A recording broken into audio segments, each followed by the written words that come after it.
Bulletin के आगाज में आपको बताएं कि कराची डिफेंस के फ्लैट से अदाकारा की 1 माह पुरानी लाश मिली है। हुमैरा असगर 7 साल से अकेली रह रही थी। मालिक मकान ने किराया ना मिलने पर मुकदमा किया। अदालती बैले फ्लैट पहुंचा तो मौत का पता चला। मजीद क्या तफसीलात हैं जानेंगे सलमान लोधी से। बताइएगा सलमान। देखिए, पुलिस हुकाम ये कहते हैं आज अदालती बैलिफ के साथ इस फ्लैट पे जब पहुंचे तो एक खातून की लाश मिली। जब मालिक मकान से रब्ता किया गया तो उसने बताया है कि खातून की शनाख्त हुमैरा असगर के नाम से हुई है, जिसकी उम्र 30 से 35 साल के दरमियान बताई। और मालिक मकान ने बताया कि खातून अदाकार और मॉडल थी। पुलिस ने जब घर की सर्चिंग की तो एक मैगजीन भी मिला जिसमें हुमैरा असगर की तस्वीर भी वाज़ेह तौर पर देखी गई थी। पुलिस हुकाम का कहना है कि आज ये मालिक मकान कहता है कि खातून ने 2024 से किराया नहीं दिया था, जिसके बाद केस होने के बाद आज बैलिफ यहाँ पे पहुंची थी। पुलिस हुकाम का ये भी कहना है कि खातून की लाश 1 महीने से ज्यादा पुरानी मालूम होती है और ये इतनी ज्यादा गल सड़ गई है कि इसको देख के कोई भी शनाख्त नहीं कर सकता। खातून की शनाख्त 100% मुमकिन बनाने के लिए इस लाश का DNA किया जाएगा। पुलिस हुकाम के मुताबिक घर को सील कर दिया गया है। अब इनके घर वालों और रिश्तेदारों, अजीजों अकारिब से रब्ता करने की कोशिश की जा रही है ताकि मजीद इस बारे में कंफर्म किया जा सके ये हुमैरा अरशद ही की लाश है या किसी और की। अच्छा सलमान, क्या ये फ्लैट आबाद नहीं है कि 1 माह पुरानी लाश थी तो यहाँ से ताफुन नहीं उठा, लोगों को नहीं पता चला? दूसरा, क्या किसी फूड सर्विस के जरिए इन्होंने कभी खाना नहीं मंगवाया? इनके वो कुलीग जो इनके साथ काम करते हैं, किसी लास्ट प्रोजेक्ट में इनके साथ काम कर रहे हैं, उन्होंने भी कोई रब्ता नहीं किया कि ये कहाँ है? पुलिस क्या बताती है? देखें, अभी पुलिस ने इनके कुछ साथी अदाकाराओं से रब्ता किया जिनके साथ ये मॉर्निंग शोज में आई थी, तो वो भी अभी तक इनके पास यहाँ पे नहीं आए, ना ही जिना अस्पताल पहुंचे हैं, ना ही मुर्दा खाने आए हैं। और पुलिस से कोई प्रॉपर अभी तक रब्ता भी नहीं हो सका। दूसरी जानिब ये एक चीज सामने आई है कि सोशल मीडिया पे पुलिस ने इनको चेक किया तो पुलिस ये भी बताती है कि कई महीनों से इनका सोशल मीडिया भी एक्टिव नहीं था। वैसे माजी में सोशल मीडिया पे भी खासी ज्यादा एक्टिव थी, तो एक्टिव सोशल मीडिया भी नहीं थी। पड़ोसियों और रिश्तेदारों से बात की, फ्लैट वालों से बात की तो वो भी लायन थे कि इतने दिनों तक लाश पड़ी रही तो आसपास के लोगों को स्मेल क्यों नहीं आई। फ्लैट में इस तरह गए 4थी मंजिल पे, क्योंकि बड़ा फ्लैट भी नहीं था, 2 से 3 कमरों का ये फ्लैट था, तो बैलिफ के अगर आज बैलिफ भी नहीं जाता तो इसका मजीद भी नहीं हो सकता। पुलिस कहती है लाश इतनी ज्यादा पुरानी और गल सड़ गई थी, वैसे देखकर कोई भी अगर करीबी अजीज भी आ जाए तो वो भी इनकी शनाख्त नहीं कर सकता। तो अब सबसे इंपॉर्टेंट है, पुलिस कहती है इनका DNA सैंपल लिया जाएगा और इनका कोई घर का अजीज करीब आता है तो उनका भी DNA सैंपल लिया जाएगा। जो दस्तावेजात सामने आए, जो किराएनामा के दस्तावेजात सामने हैं, उसमें इनका हवाई ताल्लुक लाहौर बताया गया है। अच्छा सलमान, बताइएगा कि फॉरेंसिक टीम भी यकीनी तौर पर ऐसे मौके पर आती है और जो मौके से शवाहिद इकट्ठे किए जाते हैं वो भी यकीनी तौर पर बहुत हेल्पफुल रहते हैं। तो इस तनाजुर में पुलिस क्या बताती है कि मौके से क्या शवाहिद इकट्ठे किए गए, क्या इनकी सराउंडिंग्स में क्या चीज़ें थीं, क्या यूजेज रहा खाने पीने का, बाकी मामलात का? देखिए, पुलिस ने इन्वेस्टिगेशन के तौर पर काफ़ी सारे मुख्तलिफ जो इनका क्राइम सीन यूनिट है उन्हें भी वहाँ पे तलब किया था, फॉरेंसिक की टीमों को भी यहाँ पे तलब किया था। पुलिस ये कहती है कि वजह मौत तशद्दुद के हवाले से अब तक कोई चीज़ इनके सामने नहीं मिली है कि कोई ऐसी चीज़ मिली हो जिससे ये कहा जा सके कि इसको तशद्दुद किया गया। घर से पुलिस को अब तक कोई ऐसी मशकूक चीज़ें नहीं मिली हैं, बल्कि अलबत्ता हुमैरा अरशद की कुछ तस्वीरों के मैगजीन हैं जो पुलिस ने तहवील में ले लिए हैं। हुमैरा असगर ये मॉडल और अदाकार हैं। अच्छा सलमान लोधी, ये बताइए कि घर से कोई दवाएं या कोई केमिकल या इस तरह की कोई चीज़ इब्तदाई तौर पर पुलिस ने इस हवाले से कुछ कोट किया? देखिए, घर से ऐसी कोई मशकूक चीज़ नहीं मिली हो जिससे पुलिस को लगे कि इनको किसी ने आकर कत्ल किया या ये वाकया मशकूक मालूम हो। पुलिस को इस घर में से ऐसी कोई भी चीज़ नहीं मिली है। पुलिस को लग रहा है कि हो सकता है ये टिबी भी हो, लेकिन अब सारी की सारी पोस्टमार्टम रिपोर्ट आने के बाद ही वाजे हो सकेगा आया कोई ऐसी चीज़ दी गई थी या तशद्दुद किया गया था, क्योंकि लाश इतनी ज़्यादा पुरानी है, उसमें किसी किस्म का कोई निशानी वाजे नहीं है। गोश्त गल गया है, हड्डियां वाजे तौर पर नजर आ रही हैं कारपेट के ऊपर, और घर में इतने ज़्यादा कीड़े भी थे जिनको देखकर अपनी पुलिस कहती है कि कोई जिस्म के अंदर तशद्दुद के निशानात भी वाजे नहीं हो रहे। घर से कोई भी मशकूक चीज़, हथियार या कोई ऐसी मुतनाज़ा चीज भी नहीं मिली है। पुलिस को ये लग रहा है अदाकारा का फोन मिला है ताकि उसको भी तहकीकात का हिस्सा बनाया जा सके? आपकी आवाज मैं नहीं सुन। अदाकारा का फोन मिला है ताकि उसे भी तहकीकात का हिस्सा बनाया जा सके? जी बिल्कुल, पुलिस को अदाकारा का फोन मिल गया है और फोन बंद पड़ा हुआ था। अब पुलिस ने वो फोन इन्वेस्टिगेशन टीम को हवाले किया है ताकि उसका फॉरेंसिक किया जा सके। एक फोन मिला है हुमैरा असगर अली के जो मैगजीन से एल्बम से तस्वीरों के वो मिले हैं, और घर से कुछ जरूरी दीगर दस्तावेजात भी मिले हैं, वो तमाम के तमाम तहवील में ले ली है। पुलिस कहती है फोन की कॉल रिकॉर्डिंग डाटा हासिल करने की कोशिश की जा रही है ताकि अगर फोन ऑन होने के बाद इसको फॉरेंसिक कराया जाएगा, आखिरी किन नंबरों पे राब्ता था और हुमैरा असगर अली से आखिरी किन लोगों ने राब्ता किया, इनके घर वालों से राब्ता करने की कोशिश की जा रही है। लेकिन अब तक क्योंकि इन्वेस्टिगेशन बिल्कुल इनिशियल स्टेजेस पर है, पुलिस का अभी तक किसी भी अजीज और अकारिब या कोई मीडिया इंडस्ट्री का दोस्त से भी अभी तक कोई बातचीत इस केस पर नहीं हो सकी है। अच्छा, एक आखिरी सवाल ये कि आखिरी बार इस बिल्डिंग के जो मकीन है उन्होंने अदाकारा को यहाँ पर कब देखा, उनकी याददाश्त क्या कहती है, कब देखा था, या सीसीटीवी से उनको कब ट्रेस किया जा सकता है, कितना रिकॉर्ड है? देखिए, जो आस पड़ोस के नीचे रहने वाले लोग हैं वो कहते हैं कि कई महीने हो गए इनको नहीं देखा था, क्योंकि आखिरी के दिनों में वो ये बताते हैं कि आना जाना भी इनका इतना ज्यादा कुछ माह से नहीं था। अब पुलिस वो जो इलाका मकीन है वो 1 से 2 माह के दरमियान का पीरियड बता रहे हैं कि उन्होंने इसको नहीं देखा। जिंदगी के टाइम में भी वो ये कहते हैं शायद अगर जिंदा भी होती तो आखिरी के 1-2 महीने के दौरान ये फ्लैट से इतनी ज्यादा बाहर भी नहीं निकली, या किसी प्रोजेक्ट में आते जाते या कहीं आना जाना बिल्कुल भी। फ्लैट वाले बताते हैं इनको 2 से 2.5 माह 3 माह तक किसी भी फ्लैट वाला कोई भी नहीं बता रहा है कि इनको देखा गया हो। ठीक है, सलमान लोधी हमें अपडेट कर रहे हैं। अदाकारा की ये 1 माह पुरानी लाश मिली है डिफेंस के उनके फ्लैट से, और वो रजाकार जिन्होंने इस लाश को मुंतकिल किया है इस फ्लैट से सरदखाने जिना अस्पताल, वो क्या तफसील बताते हैं, ज़रा उनको भी देखिए सुनिए। मकान में पहुंचे तो ये डेड बॉडी हमें मिली है। अंदर जाके देखें तो एक डेड बॉडी तकरीबन महीने से 1.5 महीना पुरानी डेड बॉडी थी, हमने शिफ्ट करके जीना रवाना किया। इसके एनआईसी वगैरह से जो है ना पता चल गया, उसके घर पे फ्रेम वगैरह लगे हुए थे, और मेरा नाम था इसका, एक्टर था कोई। तो अदाकारा की ये लाश माह पुरानी थी, रजाकार की जानिब से ये बताया जा रहा था। सलमान लोधी इस हवाले से आगाह करे थे, शुक्रिया आपका। सामान लेने दिया ना कपड़े उठाने की इजाजत मिली, कोई रिश्तेदार के पास तो कोई सड़क पर बस गया। लियारी के दर्जनों खानदान बेघर हो गए। खवातीन कहती हैं इंतजामिया ने घंटे भर का कहकर निकाला, लेकिन 6 रोज से दरबदर है। लियारी बेघरों की बस्ती बन गई। सिंध हुकूमत ने मखदूश इमारतें गिराने का ऑपरेशन तो शुरू किया, लेकिन मुतासरीन को खुले आसमान तले छोड़ दिया।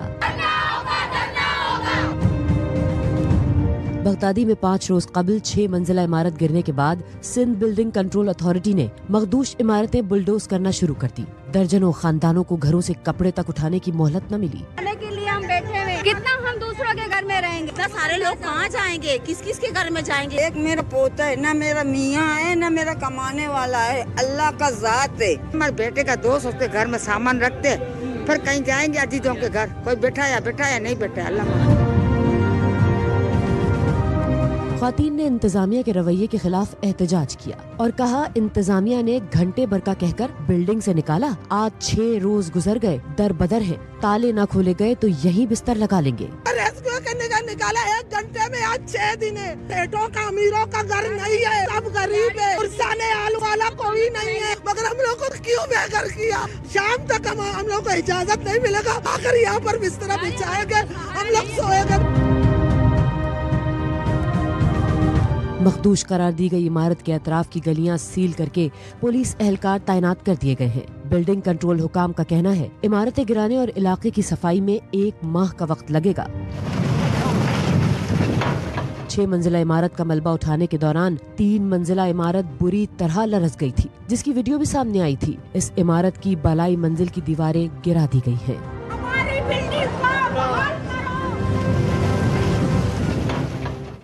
लियारी मुतासरीन के लिए गवर्नर हाउस के दरवाजे खोलने का ऐलान।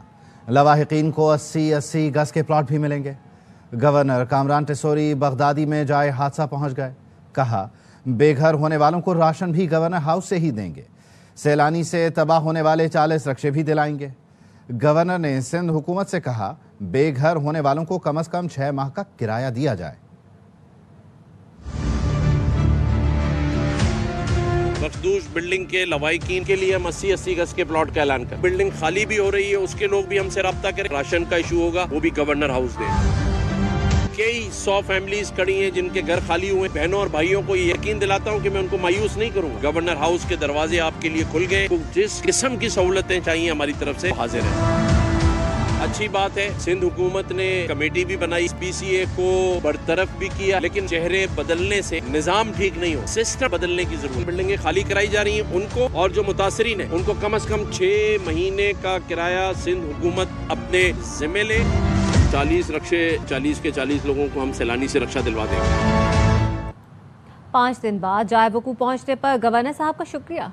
हुकूमत सिंध की तर्जुमान सादिया जावेद कहती हैं कराची वाले मुश्किल में थे, गवर्नर सिंध को फौरन इस्लामाबाद से आना चाहिए था। गवर्नर साहब ऐसा कोई वादा ना कीजिएगा जो पूरा ना कर सके। कहाँ हैं वो फलाही इदारे जो हर वक्त गवर्नर हाउस में होते हैं लेकिन लियारी नहीं आए। वापस आएंगे ब्रेक के बाद, हमारे साथ रहिए। Welcome back. रावलपिंडी में अंडरपास 114, फ्लाईओवर 120 दिन में तैयार। वजीर आला मरियम नवाज ने कहा लोग कहते हैं लगता है जिन्नात काम कर रहे हैं। वजीर आला ने बताया पंजाब में इस साल 12,000 किलोमीटर सड़कें बन चुकी हैं। पिंडी में रवात से मोटरवे चौक तक सिग्नल फ्री रास्ता बनेगा। पिंडी वालों के लिए ये गेम चेंजर होगा। आशूरा पर इंतजामिया की तारीफ के लिए अल्फाज नहीं।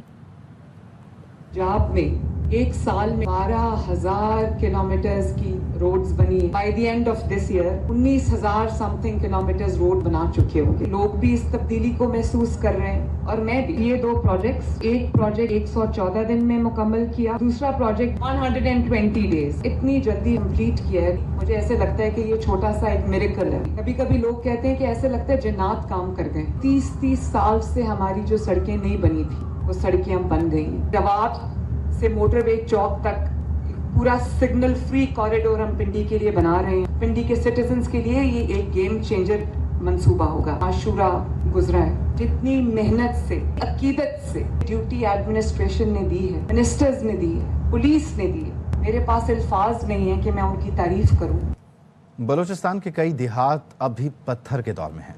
उन्हीं में से एक जिला सोराब का नवाही इलाका भी है। यहाँ धूल उड़ाते रास्ते, कच्चे मकान और पसमानदगी आपका इस्तकबाल करेगी। सिराज अहमद बलोच की रिपोर्ट। एजुकेशन, ना हेल्थ, ना रोडों का मसला, यहाँ तरक्की की कोई चीज़ ही नहीं है। जिले सुराब का पसमानदा तरीन इलाका सवागजी हाज के जदीद दौर में भी जिंदगी की बुनियादी सहूलियात से महरूम है। यहाँ न तो तालीम का कोई मौसर निज़ाम मौजूद है, न ही सेहत की सहूलियात दस्तियाब है। पुख्ता सड़कों की अदम मौजूदगी के बायस इलाके का जमीनी राब्ता जिले सदर मकाम से मुनक़त है और इलाके के बासियों को कई मील पैदल सफर करके सुराब पहुँचना पड़ता है। न एजुकेशन, न हेल्थ, ना रोडों का मसला, यहाँ तरक्की की कोई चीज़ ही नहीं है। बुनियादी सहूलियात के अदम दस्तियाबी के बाहर इलाके में गुर्बत, बेरोजगारी और माशी बदहाली जैसे मसाइल आम हैं। जब बारिश होता है ना तो यहाँ पे हम जा नहीं सकता है नदियों की वजह से। तालीम और सेहत की सहूलियात की कमी ने इलाके की तरक्की को कई दायियों से रोक रखा है। 21वीं सदी में भी ये इलाका पसमानदगी की तस्वीर बना हुआ है। जिंदगी की बुनियादी सहूलियात से महरूम सवागजी के बच्चे और बच्चियां तालीम जैसे जेवर से महरूम होने के बावजूद आंखों में रोशन मुस्तकबिल लिए बैठे हैं। कैमरामैन मोहम्मद नईम बलोच के साथ Siraj Ahmed Baloch, ERY news, district Surab, Balochistan. Gilgit Baltistan के शहर चिल्लास में सैलाब से तबाही, शाहराह कराकरम 3 मकामात पर बंद, हजारों सयाह फंस गए। जिला दियामीर के इलाकों दारेल, बटूगा, थोर और खुनर में सैलाब से ज़राई ज़मीनों, दरख्तों और फसलों को नुकसान पहुंचा। मट्टी के तोदे गिरने से गंदलों समेत 3 मकामात पर शाहराह कराकरम पर ट्रैफिक मुअत्तल है। सैकड़ों गाड़ियों में हजारों मुसाफिर और सयाह फंस कर रह गए। पुलिस ने बताया शाहराह कराकरम का चिल्लास से गिलगित सेक्शन हर किस्म की ट्रैफिक के लिए बंद कर दिया गया। बटूगा में सैलाब से पुल बह गया। दियामीर में बिजली मुकम्मल मुअत्तल होने से शहरी शदीद मुश्किलात का शिकार।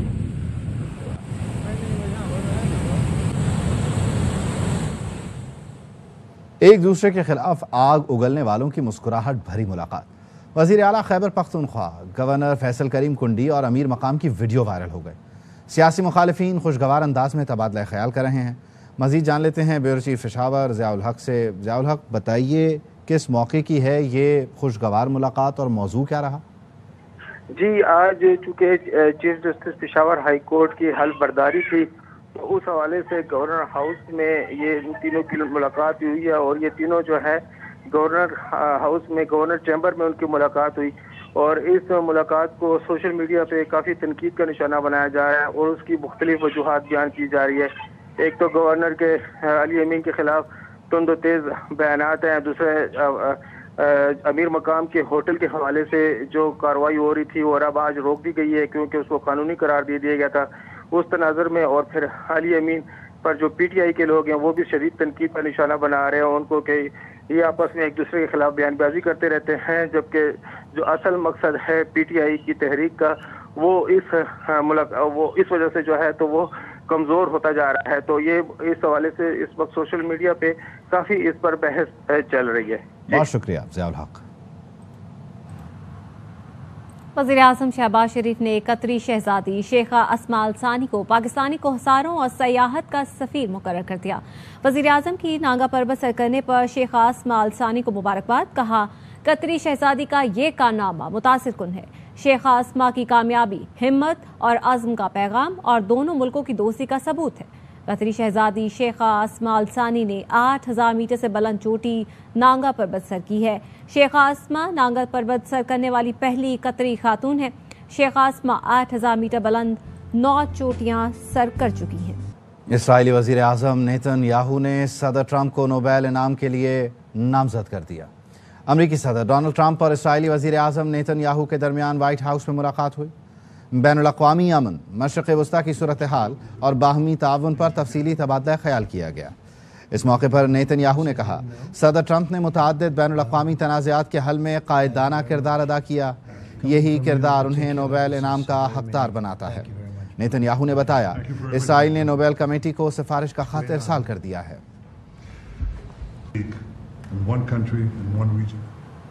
वापस आएंगे इस ब्रेक के बाद। ब्रेक के बाद खुशामदीद। खबर यह कि वफाकी काबीना ने 5 लाख टन चीनी दरामद करने का हतमी फैसला कर लिया। वजारत ग़िज़ाई तहफ़्फ़ुज़ का कहना है, चीनी की कीमतों में तवाज़ुन बरकरार रखने के लिए यह फैसला किया गया। चीनी की दरामद हुकूमती शोबे के ज़रिए की जाएगी। तमाम इंतज़ामात मुकम्मल कर लिए गए हैं। फ़ौरी अमल दरामद शुरू किया जा रहा है। वजारत ग़िज़ाई तहफ़्फ़ुज़ का कहना है, माजी में मसनूई क़िल्लत पैदा करके कौमी ख़जाने पर बोझ डाला जाता था। मौजूदा हुकूमत ने चीनी बरामद करने का फ़ैसला उस वक्त किया था जब चीनी वाफिर मिक़दार में मौजूद थी। अब कीमतों में इस्तेहकाम के लिए चीनी दरामद की जा रही है। कराची के इलाके शेरशाह कबाड़ी मार्केट के गोदाम में आग लग गई। लाखों रुपए मालियत का प्लास्टिक, रबड़ और दीगर अशिया जलकर खाकिस्तर हो गई। अफजल खान की रिपोर्ट। शेरशाह कबाड़ी मार्केट के गोदाम में लगने वाली आग ने देखते ही देखते शिद्दत अख्तियार कर ली। वहां मौजूद हर चीज को अपनी लपेट में लिया। इतला मिलने पर फायर ब्रिगेड की 3 गाड़ियां आग बुझाने के लिए पहुंची। आग की शिद्दत ज्यादा होने के पेश नजर मजीद 3 गाड़ियां और 2 वाटर बाउजर तलब किए गए। आग पे काबू पा लिया। तमाम एरियाज गोदाम मतलब नुकसान से बचा लिया गया। आतिशज़दगी के नतीजे में गोदाम के मुख्तलिफ हिस्सों में रखी इस्तेमाल शुदा अशिया, प्लास्टिक और रबड़ की खेप जलकर खाकस्तर हो गई। इस गोदाम में भी 30% इफेक्ट हुआ है। 70% आप देख सकते हैं, देखते ये सेफ हो गया। फायर ब्रिगेड हुकाम का कहना है, आग लगने की वजूहात जानने के लिए दिगर इदारों के साथ मिलकर तहकीकात की जाएगी। कैमरामैन शहजाद मेमन के साथ Afzal Khan, ARY news, Karachi. News bulletin से फिलहाल इतना ही।